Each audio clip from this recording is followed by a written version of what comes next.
ਹੋਰ ਜੀ ਕੀ ਹਾਲ ਚਾਲ ਆ। ਸਤਿ ਸ੍ਰੀ ਅਕਾਲ ਜੀ।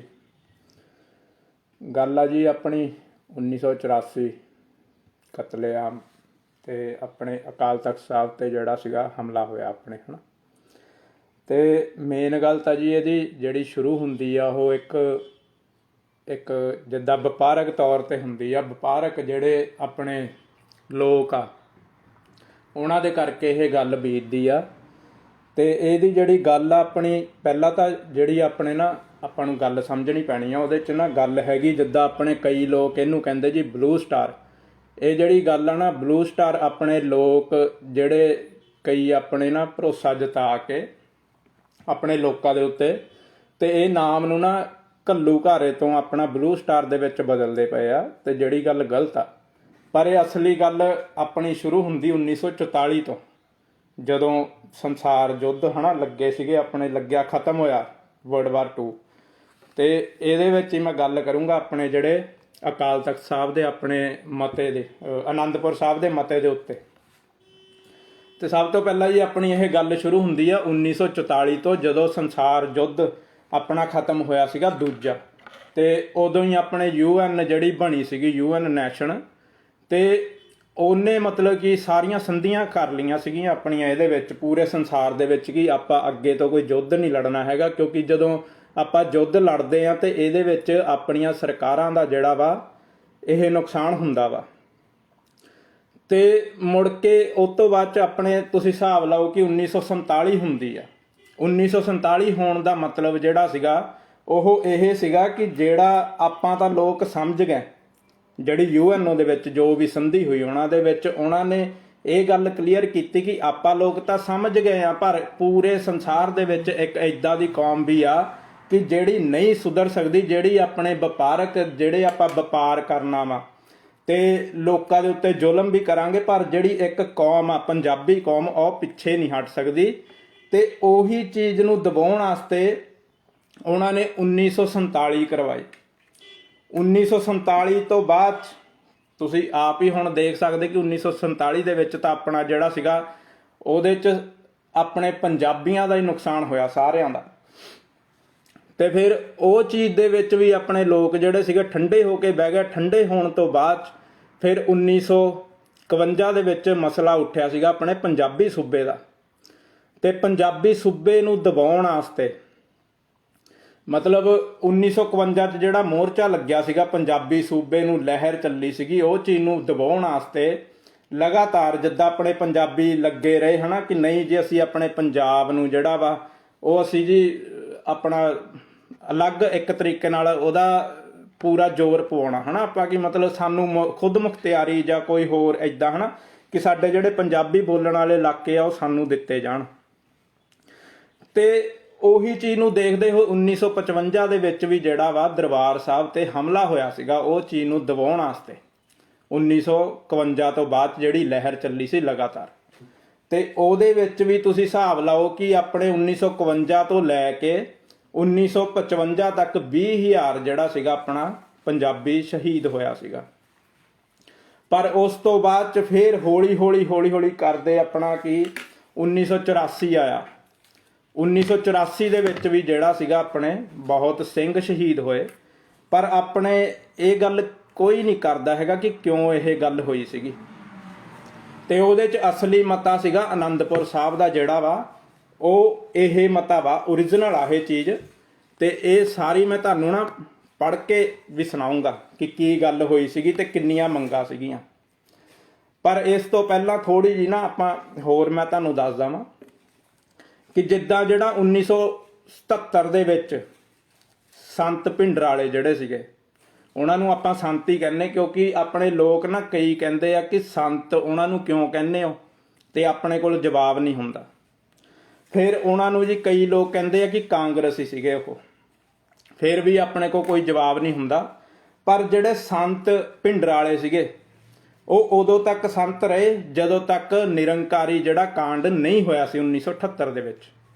ਉਸ ਤੋਂ ਪਹਿਲਾਂ ਜਿਹੜੀ ਉਹਨਾਂ ਦੇ ਜਿਹੜੀ ਗੱਦੀ ਸੀਗੀ ਉਹ ਆਪਣੇ ਬਾਬਾ ਕਰਤਾਰ ਸਿੰਘ ਭਿੰਡਰਾਲਿਆਂ ਕੋਲ ਸੀਗੀ। ਉਹ ਸੀਗੇ ਭਾਈ ਅਮਰੀਕ ਸਿੰਘ ਜੀ ਦੇ ਪਿਤਾ ਜੀ, ਜਿਹਦੇ ਕਰਕੇ ਸੰਤ ਭਿੰਡਰਾਲਾ ਦਾ ਜਿਹੜਾ ਸੀਗਾ ਉਹ ਜ਼ਿਆਦੀ ਨੇੜਤਾ ਬਣੀ ਆਪਣੇ ਭਾਈ ਅਮਰੀਕ ਸਿੰਘ ਜੀ ਦੇ ਨਾਲ।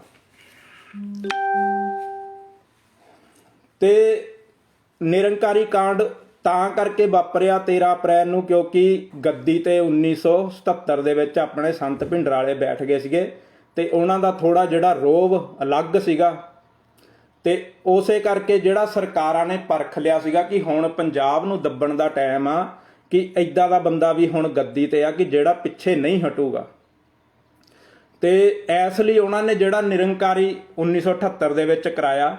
ਤੇ ਉਹੀ ਚੀਜ਼ ਨੂੰ ਦੇਖਦੇ ਹੋਏ ਸੰਤ ਭਿੰਡਰਾਲਿਆਂ ਨੇ ਪਹਿਲਾਂ ਤਾਂ ਜੀ ਆਪਣਾ ਬਹੁਤ ਸ਼ਾਂਤਮਈ ਨਾਲ ਉਹਨਾਂ ਨੂੰ ਰੋਕਣ ਦੀ ਕੋਸ਼ਿਸ਼ ਕੀਤੀ ਨਿਰੰਕਾਰੀਆਂ ਨੂੰ, ਕਿਉਂਕਿ ਨਿਰੰਕਾਰੀ ਜਿਹੜਾ ਸੀਗਾ ਗੁਰਬਚਨਾ ਉਹ ਗੁਰਬਾਣੀ ਦੀ ਤੋੜ ਮਰੋੜ ਬਹੁਤ ਕਰਦਾ ਸੀ ਤੇ ਆਪਣੇ ਆਪ ਨੂੰ ਰੱਬ ਦੇ ਸਮਾਨ ਹੀ ਸਮਝਦਾ ਸੀਗਾ ਤੇ ਸਿੱਖ ਮਰਿਆਦਾ ਨੂੰ ਠੇਸ ਪਹੁੰਚਾਉਂਦਾ ਸੀਗਾ। ਉਹ ਦੇਖਦੇ ਹੋਏ ਸੰਤ ਭਿੰਡਰਾਲਿਆਂ ਨੇ ਬਹੁਤ ਮਤਲਬ ਕਿ ਨਾ ਆਪਣਾ ਠੰਡੇ ਸੁਭਾਅ ਦੇ ਨਾਲ ਸਿੰਘਾਂ ਨੂੰ ਭੇਜਿਆ ਕਿ ਤੁਸੀਂ ਵਾਹਿਗੁਰੂ ਕਰਦੇ ਹਨਾ ਆਪਣਾ, ਕਿ ਉਹਨਾਂ ਨੂੰ ਰੋਕੋ ਜਾ ਕੇ। ਪਰ ਉਹਨਾਂ ਨੇ ਫੇਰ 13 ਸਿੰਘ ਆਪਣੇ ਜਿਹੜੇ ਸੀਗੇ ਸ਼ਹੀਦ ਕਰਾਏ।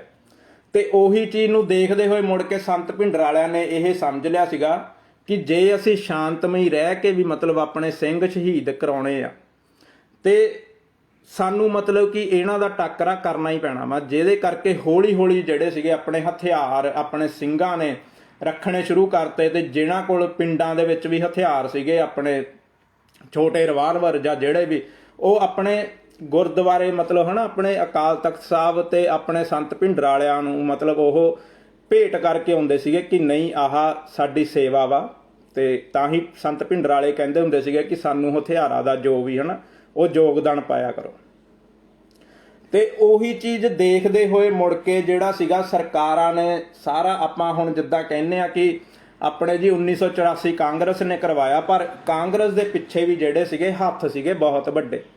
ਸਭ ਤੋਂ ਪਹਿਲਾ ਹੱਥ ਸੀਗਾ RSS ਦਾ। RSS ਦੇ ਅੰਡਰ ਹੀ ਆ ਹੁਣ ਵੀ ਜਿੰਨੀਆਂ ਸਰਕਾਰਾਂ ਕੇਂਦਰ ਦੇ ਵਿੱਚ ਚੱਲਦੀਆਂ ਸਾਰੀਆਂ RSS ਦੇ ਅੰਡਰ ਆ। ਤੇ ਉਹੀ ਕਾਂਗਰਸ ਉਹਦੇ ਥਰੂ ਚੱਲਦੀ ਰਹੀ, ਕਿਉਂਕਿ ਜਿਹੜਾ ਆਪਣਾ RSS ਦਾ ਮੇਨ ਮਸਲਾ ਉਹਨਾਂ ਦਾ ਹੈਗਾ ਜੀ ਆਪਣਾ ਬ੍ਰਾਹਮਣਵਾਦ ਨੂੰ ਮਤਲਬ ਕਿ ਲਾਗੂ ਕਰਨਾ, ਹਿੰਦੂਇਜ਼ਮ ਨੂੰ ਨਹੀਂ। ਹਿੰਦੂਇਜ਼ਮ ਤਾਂ ਉਹਨਾਂ ਨੇ ਮੂਰਖ ਜਾਣ ਕੇ ਬਣਾ ਰਿਹਾ ਕਿ ਲੋਕ ਜਿਹੜੇ ਹਿੰਦੂ ਉਹਨਾਂ ਦੇ ਬਲਦੇ ਹੋ ਜਾਣ। ਇਹ ਅਸਲ 'ਚ ਬ੍ਰਾਹਮਣਇਜ਼ਮ ਆ। ਇਹ ਉਹਨਾਂ ਦਾ 1925 ਦੇ ਵਿੱਚ ਜਿਹੜੀ ਉਹਨਾਂ ਨੇ ਆਪਣੀ ਇਹ ਬਣਾਈ ਸੀਗੀ, ਉਦੋਂ ਹੀ ਇਹ ਸੋਚਿਆ ਹੋਇਆ ਸੀਗਾ। ਤੇ ਉਹਦੇ ਕਰਕੇ ਹੀ ਉਹਨਾਂ ਨੇ ਜਿਹੜਾ 1984 ਦਾ ਇੱਕ ਉਹਨਾਂ ਨੂੰ ਮਿਲ ਗਿਆ ਕਿ ਨਹੀਂ ਹੁਣ ਇਹ ਹਮਲਾ ਹੋ ਸਕਦਾ ਵਾ, ਕਿਉਂਕਿ ਉਹਦੇ ਵਿੱਚ ਜਿਹੜੇ ਸੀਗੇ ਆਪਣੇ ਸਰਕਾਰਾਂ ਦੇ ਵਿੱਚ ਜਿਹੜੇ ਕੰਮ ਕਰਦੇ ਸੀਗੇ ਬਾਦਲ ਵਰਗੇ, ਬਾਦਲ ਵੀ RSS ਦਾ ਹੀ ਮੇਨ ਮੋਦੀ ਦੇ ਉੱਤੇ ਮੰਨਿਆ ਜਾਂਦਾ ਇੱਕ ਤਰ੍ਹਾਂ, ਜੇ ਆਪਾਂ ਇਹਨਾਂ ਨੂੰ ਪੜ੍ਹੀਏ ਹਨਾ। ਤੇ ਇਹਦੀ ਬਹੁਤ ਵੱਡੀ ਮਤਲਬ ਕਿ ਪਾਵਰ ਆ ਮੋਦੀ ਦੇ ਉੱਤੇ ਆ, ਜਿਹੜਾ ਪ੍ਰਕਾਸ਼ ਬਾਦਲ ਆ। ਤੇ ਉਹ ਵੀ ਉਧਰੋਂ ਦੀ ਜਿਹੜਾ ਮੁੱਖ ਮੰਤਰੀ ਬਣਿਆ ਹੋਇਆ ਸੀਗਾ ਉਸ ਟਾਈਮ। ਤੇ ਉਹਦੇ ਤੋਂ ਬਾਅਦ ਚ ਇਹਨਾਂ ਨੇ ਜ਼ੋਰ ਪਾ ਕੇ ਕਾਂਗਰਸ ਨੂੰ ਕਪੂਰੀ ਦੇ ਮੋਰਚੇ ਵਿੱਚ, ਜਿੱਦਾਂ ਕਪੂਰੀ ਦਾ ਮੋਰਚਾ ਤਾਂ ਹੀ ਲੱਗਿਆ ਸੀ SYL ਦਾ ਮੁੱਦਾ ਜਿਹੜਾ ਸ਼ੁਰੂ ਹੋਇਆ ਸੀਗਾ। ਤੇ ਕਪੂਰੀ ਦਾ ਮੋਰਚਾ ਜਿਹੜਾ ਅਕਾਲੀ ਦਲ ਨੇ ਲਾਇਆ ਸੀਗਾ ਉਹ ਕਾਮਰੇਡਾਂ ਦੇ ਨਾਲ, ਕਮਿਊਨਿਜ਼ਮ ਦੇ ਨਾਲ ਮਿਲ ਕੇ ਲਾਇਆ ਸੀਗਾ। ਤੇ ਪਰ ਉਹਦੇ 'ਚ ਜਿੱਦਾਂ ਡਾਂਗ ਬਰਨ ਤੋਂ ਬਾਅਦ 'ਚ ਜਿਹੜੇ ਕਮਿਊਨਿਜ਼ਮ ਜਿਹੜੇ ਸੀਗੇ ਕਾਮਰੇਡ ਸੀਗੇ ਉਹ ਭੱਜ ਗਏ ਜ਼ਿਆਦਾ। ਤੇ ਉਹਨਾਂ ਦੀਆਂ ਜਿੱਦਾਂ ਲੱਤਾਂ ਤੁਹਾਨੂੰ ਪਤਾ ਭਾਰ ਨਹੀਂ ਝੱਲਦੀਆਂ ਹਨਾ। ਤੇ ਉਸ ਤੋਂ ਬਾਅਦ 'ਚ ਹੀ ਆਪਣੇ ਜਿਹੜੇ ਇੱਧਰ ਸਿੱਖਾਂ ਦੇ ਵਾਲੇ ਪਾਸੇ ਉਦੋਂ ਆਪਣੇ ਸਿੰਘਾਂ ਨੂੰ ਜਿਹੜਾ ਸੀਗਾ ਗ੍ਰਿਫਤਾਰ ਕਰ ਲਿਆ ਸੀਗਾ ਕਿਸੇ ਗੱਲ ਪਿੱਛੋਂ। ਭਾਈ ਅਮਰੀਕ ਸਿੰਘ ਜੀ ਦੇ ਜਿਹੜੇ ਫੈਡਰੇਸ਼ਨ ਦੇ ਆਪਣੇ ਸਿੰਘ ਸੀਗੇ, ਤੇ ਉਹਨਾਂ ਨੂੰ ਰਿਹਾ ਕਰਾਉਣ ਵਾਸਤੇ ਹੀ ਆਪਣੇ ਜਿਹੜੇ ਸਿੰਘਾਂ ਨੇ ਉਦੋਂ ਮੋਰਚਾ ਲਾਇਆ ਸੀਗਾ। ਤੇ ਕਾਫੀ ਲੰਬਾ ਚੱਲ ਪਿਆ ਸੀ ਮੋਰਚਾ, ਜਿਹਦੇ ਕਰਕੇ ਮੁੜ ਕੇ ਅਕਾਲੀ ਦਲ ਨੇ ਦੇਖਿਆ, ਬਾਦਲ ਕਿਆਂ ਨੇ ਦੇਖਿਆ ਕਿ ਹੁਣ ਮੌਕਾ ਵਾ ਕਿ ਆਪਾਂ ਜਿਹੜਾ ਕਪੂਰੀ ਦਾ ਮੋਰਚਾ ਬੰਦ ਕਰਕੇ ਧਰਮ ਯੁੱਧ ਮੋਰਚਾ ਸੰਤਾਂ ਨੂੰ ਕਹਿ ਕੇ ਅਸੀਂ ਸਾਂਝਾ ਲਵਾਈਏ। ਤੇ ਐਸੇ ਕਰਕੇ ਜਿਹੜਾ ਸੀਗਾ ਆਪਣੇ ਕਪੂਰੀ ਦੇ ਮੋਰਚੇ ਤੋਂ ਬਾਅਦ ਜਿਹੜੇ ਬਾਦਲ ਕੇ ਸੀਗੇ ਉਹਨਾਂ ਸਾਰਿਆਂ ਨੇ ਮਿਲ ਕੇ ਆਪਣੇ ਸੰਤ ਭਿੰਡਰਾਲਿਆਂ ਕੋਲ ਗਏ। ਉਹਨਾਂ ਨੇ ਕਿਹਾ ਕਿ ਅਸੀਂ ਨਾ ਸਾਂਝਾ ਮੋਰਚਾ ਲਾਉਂਦੇ ਆ, ਤੇ ਇੱਧਰੋਂ ਦੀ ਜਿਹੜੇ ਸਿੱਖ ਫੈਡਰੇਸ਼ਨ ਦੇ ਆ ਉਹਨਾਂ ਨੇ ਵੀ ਮੋਰਚਾ ਲਾਇਆ, ਪਰ ਅਸੀਂ ਇਦਾਂ ਕਰਦੇ ਆ ਕਿ ਸਾਂਝਾ ਮੋਰਚਾ ਲਾਉਂਦੇ ਜਿਹਦੇ ਕਰਕੇ ਜ਼ਿਆਦਾ ਸੈਂਟਰ ਦੇ ਉੱਤੇ ਪ੍ਰਭਾਵ ਪਊਗਾ। ਤੇ ਫਿਰ ਉਦੋਂ ਹੀ ਸੰਤ ਭਿੰਡਰਾਲਿਆਂ ਨੇ ਜਦੋਂ ਸਿੱਖ ਫੈਡਰੇਸ਼ਨ ਸਟੂਡੈਂਟ ਆਲ ਹਨਾ ਕਮੇਟੀ ਨੂੰ ਉਹਨਾਂ ਨੇ ਕਿਹਾ ਕਿ ਤੁਸੀਂ ਆਪਣਾ ਆਪਾਂ ਇਕੱਠੇ ਮਿਲ ਕੇ ਮੋਰਚਾ ਲਾ ਲੈਂਦੇ ਆ। ਤੇ ਉਦੋਂ ਭਾਈ ਅਮਰੀਕ ਸਿੰਘ ਹੁਣੀ ਤੇ ਸਿੱਖ ਫੈਡਰੇਸ਼ਨ ਜਿਹੜੀ ਸਟੂਡੈਂਟ ਹਨਾ, ਉਹਨਾਂ ਨੇ ਕਿਹਾ ਕਿ ਸਾਨੂੰ ਅਕਾਲੀ ਦਲ ਦੇ ਉੱਤੇ ਕੋਈ ਜ਼ਿਆਦਾ ਭਰੋਸਾ ਨਹੀਂ ਹੈਗਾ, ਇਹ ਹਰ ਵਾਰ ਆਪਣੀਆਂ ਚੀਜ਼ਾਂ ਤੋਂ ਮੁੱਕਰ ਜਾਂਦੇ, ਹਰ ਵਾਰ ਆਪਣੀਆਂ ਗੱਲਾਂ ਤੋਂ ਮੁੱਕਰ ਜਾਂਦੇ ਆ। ਤੇ ਮੁੜ ਕੇ ਜੀ ਉਹਨਾਂ ਨੇ ਸੰਤ ਭਿੰਡਰਾਲਿਆਂ ਨੇ ਆਪਣੇ ਸਿੱਖ ਫੈਡਰੇਸ਼ਨ ਜਿਹੜੇ ਭਾਈ ਅਮਰੀਕ ਸਿੰਘ ਹੁਣੀ ਸੀ ਉਹਨਾਂ ਨੂੰ ਭਰੋਸਾ ਦਿੱਤਾ ਕਿ ਨਹੀਂ, ਮੈਂ ਖੜੂੰਗਾ ਇਹ ਚੀਜ਼ ਦੇ ਉੱਤੇ, ਠੋਕ ਕੇ ਖੜਾਂਗੇ, ਕਿਉਂਕਿ ਧਰਮ ਯੁੱਧ ਮੋਰਚੇ ਦੇ ਵਿੱਚ ਆਨੰਦਪੁਰ ਸਾਹਿਬ ਦਾ ਮਤਾ ਜਿਹੜਾ ਸੀਗਾ ਉਹ ਰੱਖਿਆ ਗਿਆ ਸੀ। ਤੇ ਆਨੰਦਪੁਰ ਸਾਹਿਬ ਦੇ ਮਤੇ ਦੀਆਂ ਮੰਗਾਂ ਸੀਗੀਆਂ 108, ਪਰ ਆਪਾਂ ਨੂੰ 18 ਮੰਗਾਂ ਦੇ ਵਿੱਚ ਹੀ ਜਿਹੜਾ ਵਾ ਉਹ ਉਲਝਾ ਕੇ ਰੱਖ ਲਿਆ ਵਾ ਕਿ ਇਹ ਅੱਗੇ ਗੱਲ ਨਾ ਕਰਨ। ਤੇ ਹੋਰ ਉਹੀ ਚੀਜ਼ ਆ ਕਿ ਜਿਹੜਾ 1984 ਹੋਇਆ ਵਾ, ਤੇ ਜਿਹੜੀਆਂ ਉਹਦੇ ਚ ਮੰਗਾਂ ਸੀ ਨਾ, ਉਹ ਸਿਰਫ ਕੇਂਦਰ ਸਰਕਾਰ ਕੋਲ ਸੀਗੀਆਂ 4 ਮੰਗਾਂ। ਤੇ 4 ਮੰਗਾਂ ਦੇ ਵਿੱਚ ਜੀ ਸਭ ਤੋਂ ਪਹਿਲੀ ਆਪਣੀ ਮੰਗ ਸੀਗੀ ਕਿ ਜਿਹੜੇ ਆਪਣੇ ਪੰਜਾਬ ਨਾਲੋਂ ਅਲੱਗ ਹੋ ਗਏ ਆ ਇਹ ਇਲਾਕੇ ਪੰਜਾਬ ਦੇ, ਉਹਨਾਂ ਨੂੰ ਪੰਜਾਬ 'ਚ ਵਾਪਸ ਲਿਆਂਦਾ ਜਾਵੇ। ਤੇ ਫਿਰ ਜਿਹੜਾ ਉਹਨਾਂ ਦੇ ਸੂਬਿਆਂ ਦੇ ਵਿੱਚ ਕੋਈ ਵੀ ਆਪਣਾ ਜੋ ਦਖਲ ਅੰਦਾਜ਼ੀ ਆ ਕੇਂਦਰ ਸਰਕਾਰ ਦੀ, ਉਹ ਸਿਰਫ ਇੱਕ ਦੇਸ਼ ਦੇ ਡਿਫੈਂਸ, ਪਰਦੇਸੀ ਮਾਮਲਿਆਂ ਤੇ ਤਾਰ, ਡਾਕ ਤੇ ਰੇਲਵੇ ਕਰੰਸੀ ਇੱਥੇ ਤੱਕ ਸੀਮਤ ਹੋਵੇ, ਬਾਕੀ ਦਾ ਜੋ ਵੀ ਸਾਰਾ ਕੰਟਰੋਲ ਪੰਜਾਬ ਦੇ ਆਪਣੇ ਹੱਥ 'ਚ ਹੋਵੇ। ਤੇ ਪੰਜਾਬ 'ਚ ਜਿਹੜੀ ਵੀ ਵਸਣ ਵਾਲੀ ਆਪਣੇ ਸਿੱਖ ਲੋਕ ਆ ਹਨਾ, ਤੇ ਜਿਹੜੇ ਪੰਜਾਬ ਤੋਂ ਬਾਹਰ ਵੀ ਵਸਣ ਵਾਲੇ, ਉਹਨਾਂ ਨੂੰ ਮਤਲਬ ਇਹਦੇ ਵਿੱਚ ਕਿ ਉਹਨਾਂ ਨੂੰ ਕੋਈ ਉਹਨਾਂ ਦੇ ਉੱਤੇ ਹਮਲਾ ਨਾ ਹੋਵੇ, ਉਹਨਾਂ ਨੂੰ ਸੁਰੱਖਿਆ ਮੁਹੱਈਆ ਕਰਾਈ ਜਾਵੇ ਹਨਾ। ਤੇ ਫਿਰ ਦੂਜਾ ਜਿਹੜਾ ਆਪਣਾ ਮਤਾ ਵਾ ਜਿਹੜਾ ਕੇਂਦਰ ਸਰਕਾਰ ਕੋਲੋਂ ਆਪਾਂ ਪੂਰਾ ਕਰਵਾਉਣਾ ਸੀਗਾ, 4 ਮੰਗਾਂ ਸੀਗੀਆਂ ਕੇਂਦਰ ਸਰਕਾਰ ਦੇ ਅੱਗੇ, ਬਾਕੀ ਦਾ 108 ਮੰਗਾਂ ਦੇ ਵਿੱਚੋਂ 4 ਮੰਗਾਂ ਸਿਰਫ, ਤੇ ਬਾਕੀ ਦੀਆਂ 104 ਮੰਗਾਂ ਜਿਹੜੀਆਂ ਸੀ ਪੰਜਾਬ ਸਰਕਾਰ ਨੇ, ਅਕਾਲੀ ਦਲ ਨੇ ਆਪ ਹੀ ਪੂਰੀਆਂ ਕਰਨੀਆਂ ਸੀ। ਤੇ ਜਿਹਦੇ ਕਰਕੇ ਉਹਨਾਂ ਨੇ 1984 ਕਰਵਾਇਆ। ਤੇ ਐਸੇ ਕਰਕੇ ਬਾਰ-ਬਾਰ ਆਪਣੇ ਉੱਤੇ ਹਮੇਸ਼ਾ ਇਹ ਗੱਲ ਹੁੰਦੀ ਆ ਕਿ ਜਿਹੜਾ ਇਹ 18 ਮੰਗਾਂ ਵਾਲਾ ਜਿਹੜਾ ਮਤਾ ਹਨਾ ਆਨੰਦਪੁਰ ਸਾਹਿਬ ਦਾ, ਉਹ ਬਹੁਤ ਵਾਇਰਲ ਹੁੰਦਾ ਵਾ। ਤੇ ਅਕਾਲੀ ਦਲ ਜਾਣ ਕੇ ਉਹ ਚੀਜ਼ ਨੂੰ ਆਪਣਾ ਪਰੇ ਕਰਦਾ ਪਿਆ, ਕਿਉਂਕਿ ਇਹਦੇ ਵਿੱਚ ਸਾਰੀਆਂ ਮੰਗਾਂ ਤਾਂ ਅਕਾਲੀ ਦਲ ਨੇ ਆਪ ਪੂਰੀਆਂ ਕਰਨੀਆਂ ਸੀਗੀਆਂ, ਤੇ ਕੇਂਦਰ ਸਰਕਾਰ ਕੋਲ ਤਾਂ ਸਿਰਫ ਆਪਾਂ 4 ਮੰਗਾਂ ਪੂਰੀਆਂ ਕਰਾਉਣੀਆਂ ਸੀ। ਤੇ ਜਿਹਦੇ ਚ 2 ਮੰਗਾਂ ਤਾਂ ਆਪਾਂ ਦੱਸਤੀਆਂ ਹਨਾ ਮੈਂ ਤੁਹਾਨੂੰ। ਤੇ ਤੀਜੀ ਮੰਗ ਉਹਦੇ ਚ ਸੀਗੀ ਕਿ ਜਿਹੜਾ ਆਪਣੇ ਖੁੱਲੇ ਦਰਸ਼ਨ ਦੀਦਾਰ ਕਰਵਾਏ ਜਾਣ ਗੁਰੂ ਧਾਮਾਂ ਦੇ, ਜਿਹੜੇ ਪੰਜਾਬ ਤੋਂ ਬਾਹਰ ਵੀ ਆ ਤੇ ਜਿਹੜੇ ਵੀ ਮਤਲਬ ਆਪਣੇ ਇੰਡੀਆ ਤੋਂ ਬਾਹਰ ਆ, ਭਾਰਤ ਤੋਂ ਬਾਹਰ ਜਿਹੜੇ ਸਰਹੱਦਾਂ ਲੱਗਦੀਆਂ ਵਾ, ਉਹਨਾਂ ਦੇ ਖੁੱਲੇ ਦਰਸ਼ਨ ਦੀਦਾਰੇ ਕਰਾਏ ਜਾਣ ਕਿ ਸਿੱਖਾਂ ਨੂੰ ਉਹ ਚੀਜ਼ ਦੇ ਵਿੱਚ ਕੋਈ ਵੀ ਰੋਕ ਟੋਕ ਨਾ ਹੋਵੇ। ਤੇ ਚੌਥਾ ਮਤਾ ਜੀ, ਚੌਥੀ ਮੰਗ ਜਿਹੜੀ ਸੀਗੀ ਕੇਂਦਰ ਸਰਕਾਰ ਕੋਲ, ਉਹ ਸੀਗੀ ਕਿ ਆਪਣੇ ਜਿੰਨੇ ਮੁਲਾਜ਼ਮ ਆ, ਕੋਈ ਪੁਲਿਸ ਵਾਲਾ ਜਾਂ ਕੋਈ ਡਾਕ ਜਾਂ ਕੋਈ ਆਪਣਾ ਫੌਜੀ ਆ, ਉਹਨਾਂ ਦੇ ਉੱਤੇ ਆਪਣਾ ਜੋ ਸਿੱਖੀ ਦੇ ਆਪਣੇ ਹੈਗੇ ਕਕਾਰ ਆ, ਉਹਨਾਂ ਦੇ ਉੱਤੇ ਕੋਈ ਪਾਬੰਦੀ ਨਾ ਲਾਈ ਜਾਵੇ ਕਿ ਜਿੱਦਾਂ ਸ਼੍ਰੀ ਸਾਹਿਬ ਹੋ ਗਿਆ, ਇੱਥੇ ਵੀ ਕੋਈ ਮਨਾਹੀ ਨਾ ਹੋਵੇ। ਤੇ ਸਿਰਫ 4 ਮੰਗਾਂ ਸੀਗੀਆਂ ਜਿਹੜੀਆਂ ਕੇਂਦਰ ਸਰਕਾਰ ਕੋਲੋਂ ਪੂਰੀਆਂ ਕਰਾਉਣੀਆਂ ਸੀ। ਤੇ ਇੱਕ ਇਹਦੇ ਚ ਸੀਗਾ ਕਿ ਆਲ ਇੰਡੀਆ ਜਿਹੜੀ ਆ ਉਹ ਗੁਰਦੁਆਰਾ ਕਮੇਟੀ ਬਣਾਈ ਜਾਵੇ, ਆਲ ਇੰਡੀਆ ਕੁਛ ਏਦਾਂ ਕਰਕੇ ਹਨਾ, ਕਿ ਐਕਟ ਬਣਾਇਆ ਜਾਵੇ ਕੇਂਦਰ ਸਰਕਾਰ ਵੱਲੋਂ ਕਿ ਜਿੰਨੇ ਵੀ ਗੁਰਦੁਆਰੇ ਆ ਉਹਨਾਂ ਦਾ ਜੋ ਵੀ ਕੋਈ ਮਸਲਾ ਹੋਵੇ ਅਕਾਲ ਤਖਤ ਸਾਹਿਬ ਉਹ ਹੱਲ ਕੀਤਾ ਜਾਵੇ, ਕਿ ਉਹਦੇ 'ਚ ਸਰਕਾਰ ਕੋਈ ਦਖਲ ਨਾ ਦੇਵੇ। ਸਿਰਫ ਇਹ 4 ਮੰਗਾਂ ਸੀਗੀਆਂ, ਪਰ ਇਹ 4 ਮੰਗਾਂ ਤੇ ਜਿਹੜੀ ਇੰਦਰਾ ਗਾਂਧੀ ਸੀਗੀ ਉਸ ਟਾਈਮ ਕੇਂਦਰ ਸਰਕਾਰ ਸੀ, ਉਹ ਮੰਨਣ ਨੂੰ ਤਿਆਰ ਸੀ। ਤੇ ਜਿਹੜਾ ਅਕਾਲੀ ਦਲ ਸੀਗਾ ਉਹ ਬਾਕੀ ਦੀਆਂ 104 ਮੰਗਾਂ ਨਹੀਂ ਪੂਰੀਆਂ ਕਰ ਸਕਦਾ ਸੀਗਾ। ਸਿਰਫ ਉਹਨਾਂ ਨੇ ਇੱਕ ਪਾਲਿਸੀ ਪ੍ਰੋਗਰਾਮ ਬਣਾਇਆ ਸੀਗਾ ਇਹ ਚੀਜ਼ ਕਿ ਸਾਡੀ ਜੀ ਉੱਥੇ ਮਤਲਬ ਕਿ ਆਪਣੀ ਸਰਕਾਰ ਬਣ ਸਕੇ।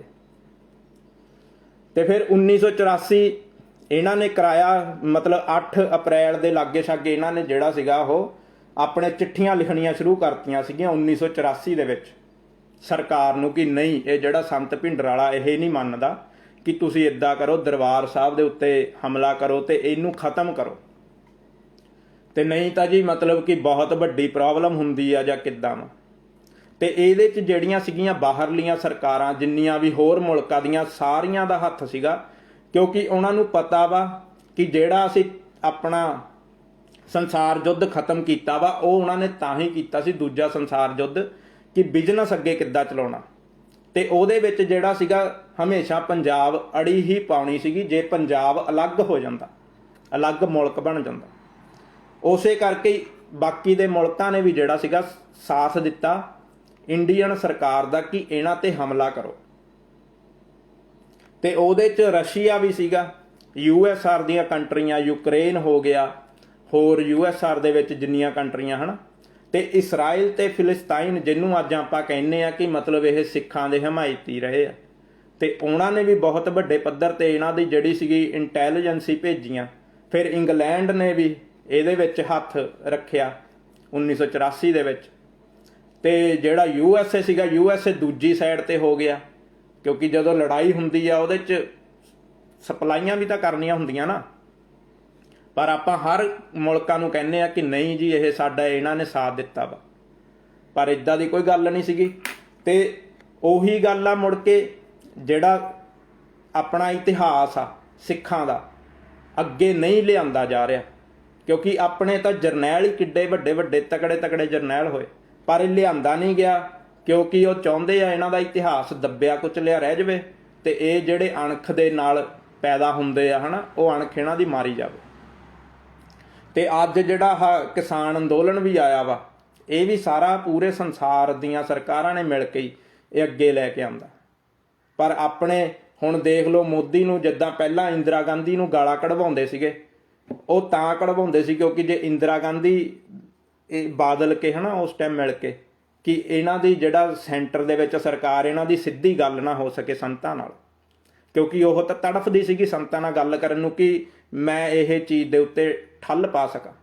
ਉਹ ਬਹੁਤ ਡਰਦੀ ਸੀ ਕਿਉਂਕਿ ਉਹਨੂੰ ਪਤਾ ਸੀਗਾ ਪੰਜਾਬ ਜੇ ਇੱਕ ਵਾਰੀ ਇਹ ਚੀਜ਼ ਮਤਲਬ ਪੰਜਾਬੀਆਂ ਨੂੰ ਪਤਾ ਲੱਗ ਗਈ ਹਨਾ ਕਿ ਸਾਡੇ ਦਰਬਾਰ ਸਾਹਿਬ ਤੇ ਹਮਲਾ ਹੋਇਆ ਵਾ, ਕਿਉਂਕਿ ਉਸ ਟਾਈਮ ਇਹ ਚੀਜ਼ ਰੋਕ ਦਿੱਤੀ ਗਈ ਸੀ। ਆਪਣੇ ਬਹੁਤ ਲੋਕਾਂ ਨੂੰ ਸ਼ਹਿਰਾਂ ਦੇ ਵਿੱਚ ਵੱਡੇ ਵੱਡਿਆਂ ਦੇ ਵਿੱਚ ਪਤਾ ਨਹੀਂ ਲੱਗਿਆ ਸੀਗਾ, ਤੇ ਇਸ ਲਈ ਉਹ ਡਰਦੀ ਸੀ ਜੇ ਲੋਕਾਂ ਨੂੰ ਪਤਾ ਲੱਗ ਗਿਆ ਹਨਾ ਦਰਬਾਰ ਸਾਹਿਬ ਤੇ ਹਮਲਾ ਹੋਇਆ ਤੇ ਬਗਾਵਤ ਉੱਠ ਜੂਗੀ। ਤੇ ਐਸੇ ਕਰਕੇ ਜਿਹੜੀਆਂ ਮੀਟਿੰਗਾਂ ਹੁੰਦੀਆਂ ਸੀ 1984 ਦੇ ਵੇਲੇ, ਉਹ ਸਾਰੇ ਬਾਦਲ ਵਰਗੇ, ਟੌੜੇ ਵਰਗੇ, ਲੌਂਗੋਵਾਲ ਵਰਗੇ ਇਹ ਕਰਦੇ ਸੀਗੇ। ਤੇ ਹੁਣ ਵੀ ਦੇਖ ਲਓ ਤੁਸੀਂ ਜਿਹੜੀਆਂ ਮੀਟਿੰਗਾਂ ਹੁੰਦੀਆਂ ਵਾ, ਇਹ ਆਹੀ ਕਰਦੇ। ਰਾਜੇਵਾਲ ਵਰਗੇ ਹੋ ਗਏ, ਹੋਰ ਜਿਹੜੇ ਵਿਕੇ ਸ਼ੁਰੂ ਤੋਂ ਹੀ ਜਿਨ੍ਹਾਂ ਨੇ 40 ਸਾਲ ਆਪਣੇ ਤਜਰਬੇ ਲਾਤੇ, ਕਹਿੰਦੇ ਹਨਾ ਅਸੀਂ ਲਾਤੇ, ਉਹੀ ਲੋਕ ਮੀਟਿੰਗਾਂ ਕਰਦੇ ਆ। ਕਿਉਂ ਨਹੀਂ ਕੋਈ ਹੋਰ ਬੰਦੇ ਦੀ ਮੀਟਿੰਗ ਹੁੰਦੀ ਜਿਹੜਾ ਵਾਕਈ ਸਹੀ ਆ? ਲੱਖੇ ਵਰਗਾ ਜਾਂ ਦੀਪ ਵਰਗੇ ਨੂੰ ਕਿਉਂ ਨਹੀਂ ਲੈ ਕੇ ਜਾਂਦੇ ਅੰਦਰ? ਸਿਰਫ ਤਾਂ ਹੀ ਕਰਕੇ ਕਿ ਇਹਦਾ ਕੋਈ ਹੱਲ ਨਾ ਨਿਕਲ ਜੇ।